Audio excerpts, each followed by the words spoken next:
ನಮಸ್ಕಾರ ಸ್ನೇಹಿತರೆ. 1999ರಲ್ಲಿ ಐಕ್ಯ ಗುಜರಾಲ್ ನೇತೃತ್ವದ ಸಂಯುಕ್ತ ರಂಗ ಸರ್ಕಾರಕ್ಕೆ ನೀಡಿದಂಥ ಬಾಹ್ಯ ಬೆಂಬಲವನ್ನು ಕಾಂಗ್ರೆಸ್ ಪಕ್ಷದ ಅಧ್ಯಕ್ಷರು ಸೀತಾರಾಮ್ ಕೇಸರಿ ಅವರು ಹಿಂಪಡೆಯುವುದರೊಂದಿಗೆ ರಾಷ್ಟ್ರೀಯ ಪಕ್ಷವಾಗಿದ್ದಂಥ ಜನತಾದಳ ಚಕ್ರದ ಗುರುತಿನ ಪಕ್ಷ ಆಯಾ ರಾಜ್ಯದ ನಾಯಕರುಗಳ ನೇತೃತ್ವದಲ್ಲಿ ಹಲವು ದಳಗಳಾಗಿ ಪ್ರಾದೇಶಿಕ ಪಕ್ಷಗಳಾಗಿ ಒಡೆದು ಚೂರಾಯಿತು. ಸಮತಾ ಪಕ್ಷ, ಜನತಾದಳ, ಜಾತ್ಯತೀತ ಜನತಾದಳ, ಸಂಯುಕ್ತ ಜನತಾದಳ, ಲೋಕತಾಂತ್ರಿಕ ಜನತಾದಳ, ರಾಷ್ಟ್ರೀಯ ಜನತಾದಳ, ಬಿಜು ಜನತಾದಳ, ಲೋಕ ಜನಶಕ್ತಿ ಪಕ್ಷ ಇತ್ಯಾದಿ ಹಲವು ಪ್ರಾದೇಶಿಕ ಪಕ್ಷಗಳಾಗಿ ಒಡೆದು ಚೂರಾಯಿತು. ಅದಾದ ನಂತರ ಇವತ್ತಿಗೆ ಇಡೀ ದೇಶದಲ್ಲಿ 4 ದಳಗಳು ಮಾತ್ರ ಉಳಿದಿವೆ. ಬಿಹಾರದಲ್ಲಿ ರಾಷ್ಟ್ರೀಯ ಜನತಾದಳ, ಸಂಯುಕ್ತ ಜನತಾದಳ, ಒರಿಸ್ಸಾದಲ್ಲಿ ಬಿಜು ಜನತಾದಳವಾಗಿ ಹಾಗೂ ಕರ್ನಾಟಕದ ಮಟ್ಟಿಗೆ ಜಾತ್ಯತೀತ ಜನತಾದಳವಾಗಿ ಈ ದೇಶದ ಗೌರವಾನ್ವಿತ ಮಾಜಿ ಪ್ರಧಾನಮಂತ್ರಿಗಳು ದೇವೇಗೌಡರು, ಕುಮಾರಣ್ಣನವರ ನೇತೃತ್ವದಲ್ಲಿ ಉಳಿದಿದೆ. ಆದರೆ ಬಿಹಾರದಲ್ಲಿ ಸಂಯುಕ್ತ ಜನತಾದಳ ಕಳೆದ 15 ವರ್ಷಗಳಿಂದ ನಿತೀಶ್ ಕುಮಾರ್ ಅವರು 15-20 ವರ್ಷದಿಂದ ಮುಖ್ಯಮಂತ್ರಿಯಾಗಿದ್ದಾರೆ. ರಾಷ್ಟ್ರೀಯ ಜನತಾದಳ ಲಾಲು ಪ್ರಸಾದ್ ಯಾದವ್ ನೇತೃತ್ವದ್ದು ಅವರು ಸಹ ಮುಖ್ಯಮಂತ್ರಿಗಳಾಗಿ ಕಳೆದ ಚುನಾವಣೆಯಲ್ಲಿ ಸೋತಿದ್ದಾರೆ. ಇನ್ನು ಒರಿಸ್ಸಾದ ಬಿಜು ಜನತಾದಳ ಅವರು ಸಹ ನವೀನ್ ಪಟ್ನಾಯಕ್ 19 ವರ್ಷಗಳ ಕಾಲ ಆ ರಾಜ್ಯದ ಮುಖ್ಯಮಂತ್ರಿಗಳಾಗಿ ಈಗ ಅಲ್ಲಿ ಭಾರತೀಯ ಜನತಾ ಪಕ್ಷ ಅಧಿಕಾರವನ್ನು ಹಿಡಿದಿದೆ. ಅದು ದೊಡ್ಡ ವಿಚಾರ ಅಲ್ಲ. ಈ 3 ರಾಜ್ಯಗಳಲ್ಲಿ ಪಕ್ಷ ಉಳಿದಿರುವುದು ಸಂಪೂರ್ಣ 5 ವರ್ಷ, 10 ವರ್ಷ, 15 ವರ್ಷಗಳ ಕಾಲ ಅಧಿಕಾರದಲ್ಲಿದ್ದು ಉಳಿದಿದೆ. ಆದರೆ ಕರ್ನಾಟಕದ ಮಟ್ಟಿಗೆ ಹೇಳುವುದಾದರೆ 1999ರಲ್ಲಿ ಜಾತ್ಯತೀತ ಜನತಾದಳ 10 ಸ್ಥಾನವನ್ನು ಗಳಿಸ್ತದೆ ಮೊದಲನೇ ಚುನಾವಣೆಯಲ್ಲಿ. 2004ರಲ್ಲಿ 58 ಸ್ಥಾನಗಳನ್ನು ಗಳಿಸ್ತದೆ. ಮತ್ತು 2008ರಲ್ಲಿ ವಚನ ಭ್ರಷ್ಟತೆಯ ಆಪಾದನೆ ಮೇಲೆ ಉಂಟಾದಂಥ ರಾಜಕೀಯ ವಿಪ್ಲವಗಳ ಹಿನ್ನೆಲೆಯಲ್ಲಿ 28 ಸ್ಥಾನಗಳಿಗೆ ಕುಸಿತದೆ. ಮತ್ತು 2013ರಲ್ಲಿ 40 ಸ್ಥಾನಗಳಿಗೆ ಹೆಚ್ಚಳ ಆಗ್ತದೆ.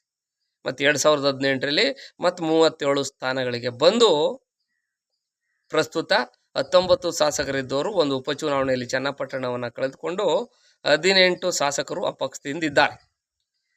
ಈ 25 ವರ್ಷಗಳ ಕಾಲ ಈ ಪಕ್ಷ ಇದ್ದರೂ 2006ರಿಂದ 8ರವರೆಗೆ 20 ತಿಂಗಳು 2020 ಸರ್ಕಾರದಲ್ಲಿ ಮಾನ್ಯ ಕುಮಾರಣ್ಣವರು 20 ತಿಂಗಳು ಆಳ್ವಿಕೆ ಮಾಡಿದ್ರು.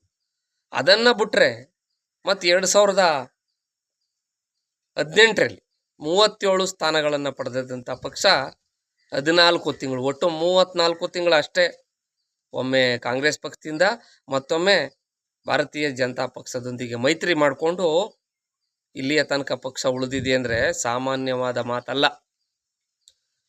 ಇಷ್ಟು ಸುದೀರ್ಘಾವಧಿಯಲ್ಲಿ ಆ ಪಕ್ಷದವರು ಕಾರ್ಯಕರ್ತರಿಗೆ ಆರ್ಥಿಕವಾಗಿ ಶಕ್ತಿ ತುಂಬುವಂಥ ಕೆಲಸ ಮಾಡಲಿಲ್ಲ.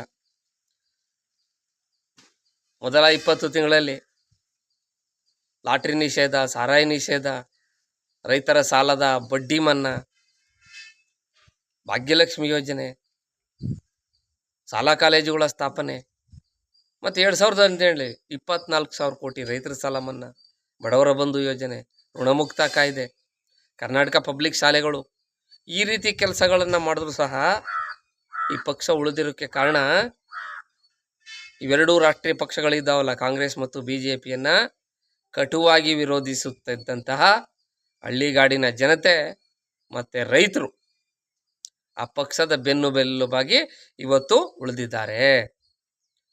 ಸಿದ್ದರಾಮಯ್ಯನವರು ಪಕ್ಷ ಬಿಟ್ಟು ಹೋದಾಗ ಒಂದು 20 ಜನ ಶಾಸಕರು ಅವರ ಹಿಂದೆ ಹೋದರು, ಅವತ್ತು ಪಕ್ಷ ಉಳ್ಕೋತು.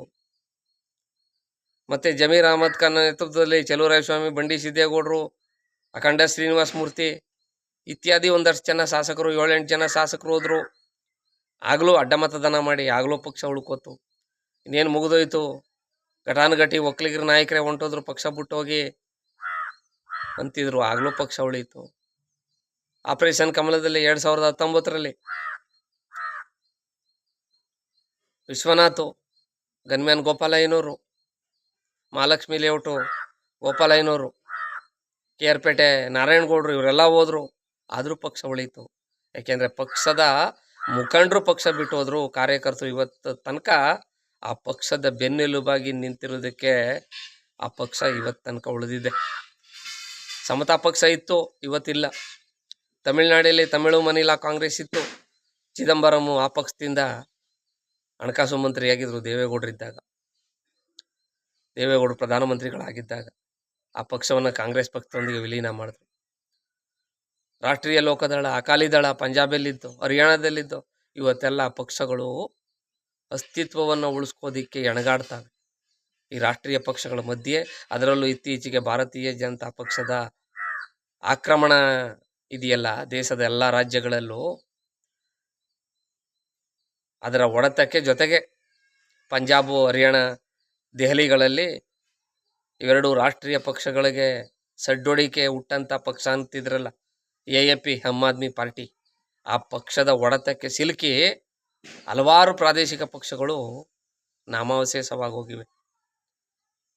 ಅಂಥದ್ರಲ್ಲಿ ಈ ಪಕ್ಷ ಇವತ್ತು ತನಕ ಉಳಿದದೆ ಅಂದರೆ ಆ ಪಕ್ಷದ ಗಟ್ಟಿ ಬೇರುಗಳು ಹಳ್ಳಿಗಾಡಿನಲ್ಲಿ, ರೈತರಲ್ಲಿ ಇವೆ. ಅದಕ್ಕೆ ಕಾರಣ ಯಾಕೆ? ದೇವೇಗೌಡರು ಕೇವಲ 11 ತಿಂಗಳು ಪ್ರಧಾನಮಂತ್ರಿಗಳಾಗಿದ್ದು, ಟ್ರ್ಯಾಕ್ಟರ್ ಖರೀದಿಗೆ ಸಬ್ಸಿಡಿ, ಗೊಬ್ಬರದ ಮೇಲಿನ, ರಾಸಾಯನಿಕ ಗೊಬ್ಬರದ ಮೇಲಿನ ಸಬ್ಸಿಡಿ, ತೋಟಗಾರಿಕೆ ಬೆಳೆಗಳಿಗೆ ಉತ್ತೇಜನ ನೀಡಿದ್ದು, ಅಲ್ಪಾವಧಿಲಿ ಅದೇ ದೇವೇಗೌಡರು ನೀರಾವರಿ ಲೋಕೋಪಯೋಗಿ ಮಂತ್ರಿಗಳಾಗಿ, ಮುಖ್ಯಮಂತ್ರಿಗಳಾಗಿ ಎಲ್ಲ ಸ್ಥಳೀಯ ಸಂಸ್ಥೆಗಳಲ್ಲಿ ಮೀಸಲಾತಿ ಕೊಟ್ಟದ್ದು, ಎಲ್ಲ ಜಾತಿ ಜನಾಂಗದವ್ರಿಗೆ ಗ್ರಾಮ ಪಂಚಾಯತಿ, ಜಿಲ್ಲಾ ಪಂಚಾಯತಿ, ಪಟ್ಟಣ ಪಂಚಾಯತಿ, ನಗರಸಭೆ, BBMP, ನಗರ ಪಾಲಿಕೆಗಳಲ್ಲಿ ಮೀಸಲಾತಿ ಕೊಟ್ಟದ್ದು. ಹಾಗೆ ಕುಮಾರಣ್ಣವರು ರೈತರ ಸಾಲದ ಮೇಲಿನ ಬಡ್ಡಿ ಮನ್ನಾ, ರೈತರ ಸಾಲ ಮನ್ನಾ, ರೈತರನ್ನು ತಿಂಗಳಿಗೊಮ್ಮೆ ಮುಖ್ಯಮಂತ್ರಿಗಳಾಗಿದ್ದಾಗ ವಿಧಾನಸೌಧ ಕರೆದಿ ಚರ್ಚೆ ಮಾಡೋದು, ಇಂಥ 10 ಹಲವು ಕಾರ್ಯಕ್ರಮಗಳಿಂದ ರೈತರು ಅಷ್ಟೋ ಇಷ್ಟೋ ಈ ಪಕ್ಷದಿಂದ ನಮಗೇನೋ ಒಳ್ಳೇದಾಯ್ತದೆ ಅನ್ನುವ ಲೆಕ್ಕಾಚಾರದಲ್ಲಿ ಈ ಪಕ್ಷವನ್ನು ಇಲ್ಲಿ ತನಕ ಉಳಿಸ್ಕೊಂಡು ಬಂದಿದ್ದಾರೆ.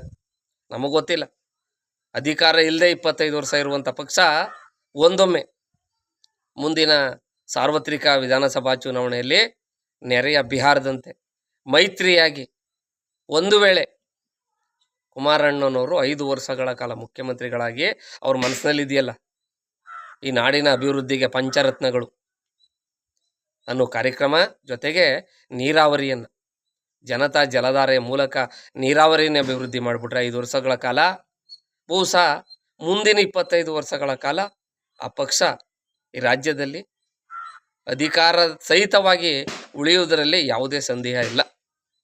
ಯಾಕೆಂದರೆ 34 ತಿಂಗಳು ಉತ್ಪ್ರೇಕ್ಷೆ ಎನ್ಬೋದು ನಾನು ತಾವು ಕೇಳ್ತಾ ಇರೋರು, ಇವನೇನು ಈ ಪಕ್ಷವನ್ನು ಹೊಗಳ್ತಾ ಇದ್ದಾನೇನೋ ಅಂತ. ಆ ನೆಸೆಸಿಟಿ ಇಲ್ಲ. ಅಂಗೈ ಹುಣ್ಣಿಗೆ ಕನ್ನಡಿ ಬೇಕೆನ್ನುವಂಗೆ ವಾಸ್ತವ ಸತ್ಯವನ್ನು ನಿಮ್ಮ ಮುಂದೆ ಇಡುವಂಥ ಪ್ರಯತ್ನ ಪಡ್ತಾ ಇದ್ದೀವಿ. ಇವೆರಡೂ ರಾಷ್ಟ್ರೀಯ ಪಕ್ಷಗಳ ಹಣಬಲ, ಜನಬಲ, ತೋಳ್ಬಲದ ಮಧ್ಯೆ ಪಕ್ಷ ಉಳಿಸ್ಕೊಳ್ಳೋದೇನು ಹುಡುಗಾಟದ ಮಾತಲ್ಲ.